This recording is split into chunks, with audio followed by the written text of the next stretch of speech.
Hi, it's Aki. Today we're going to talk about the E minor chord. E minor is a relatively simple chord that utilizes two fingers. So let's get right to it.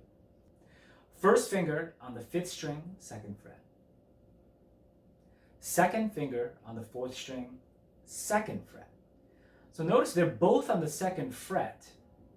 Try your best to be closer to the 2nd fret as possible. Now, what I mean by closer to the 2nd fret is the literal 2nd fret, this guy. In general, while you're playing guitar, you want to be as close to the fret that you're pressing down as possible. The closer you are to the fret, the easier it is to press down on the strings. I'll refer to this as crowd the fret. So let's try one more time. Again, E minor. First finger on the 5th string, 2nd fret. Second finger on the 4th string, 2nd fret. Crowd the fret as much as you can. I realize that both fingers are on the 2nd fret, so you're kind of competing for real estate, right? But just try your best. The sound will not change whether you're pressing on this part of the fret or this part of the fret. But in general, we want to develop good habits to make ourselves efficient as possible. So once we have our E minor, I'd like you to remember that the E minor is going to be a 6-string chord. So we'll take our pick and we're going to strum downwards all 6. 1, 2, 3, 4. 2, 3, 4. Very good. Now, just as we did before, I would like you to practice getting to the chord. First finger, second finger. Do this over and over. Once you get to the chord, strum it. Have fun, make some noise, all right? So after you repeat this a handful of times, then we could start to utilize it in a song. The song we're going to be doing today is About a Girl by Nirvana. Incidentally, this is the first song that I ever learned many, many years ago when I started learning guitar. It's one of my favorites. The song goes from E minor to G, E minor to G. Over and over again, E minor to G. Okay? Now, one thing you might notice is that my first finger does not move at all as we switch between E minor and G. This is what we'll call a pivot note. E minor, the first finger on the 2nd fret of the 5th string stays stationary as we switch to a G. I previously mentioned about being economical as guitar players, and we're always striving to be efficient when we're playing guitar. This is one of the most efficient types of movements, having a pivot note between chords. All right? So let's practice really focusing in, honing in on that pivot note from E minor. I'd like you to play it, and from there on, we're going to move on to the G chord while keeping the first finger completely stationary.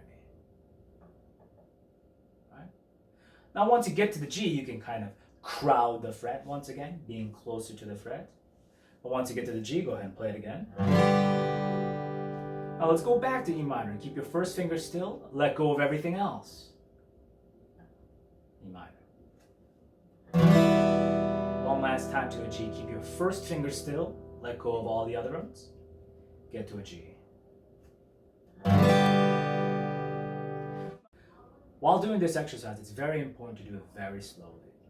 It's important to keep that pivot note as a focal point of your exercise, keeping this still as you switch between the two chords. Now, after you've done this a gazillion times, now it's time to move on to try and play the real song. Now, the song is played in half-note durations. Now, what that simply means is that you strum a note and it lasts for 2 foot taps or 2 beats. Okay? So what I'll do is count to 4, play E minor, and let it go for 2 beats. And in that time, switch right over to G, strum a G, and let it go for another 2 beats. This is how it sounds like. 1, 2, 3, 4. 1, 2, 3, 4. 2, 3, 4. 1, 2, 3.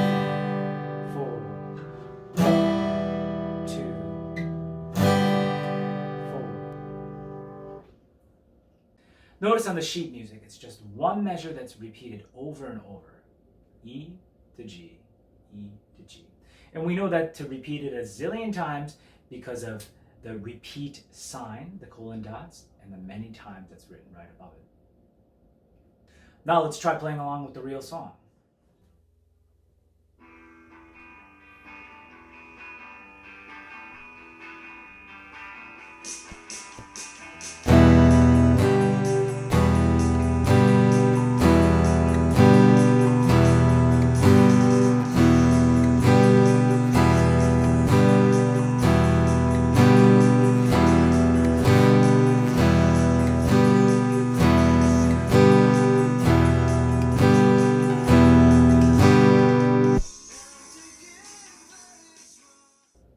Now, if you get that down real well and you feel like you need a challenge, I'm going to show you a little bonus version of this. Now, this bonus version is literally exactly what Nirvana's Kurt Cobain plays. So this is a little bit more dense in strumming pattern, but this is how it goes. Down, down, up, down, up, down, up. Now, notice the V sign. That is what's called an up strum. So while reading this on the page, what I'd like you to really focus in on is the strumming pattern. Down, down, up, down, up, down, up.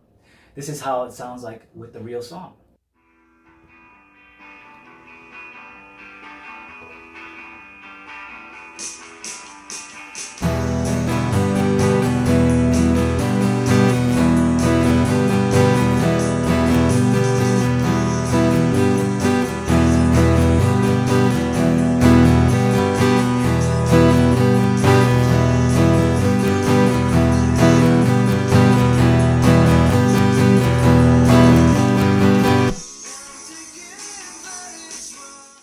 Awesome job. So the E minor in the pivot technique allows you to play About a Girl from Nirvana.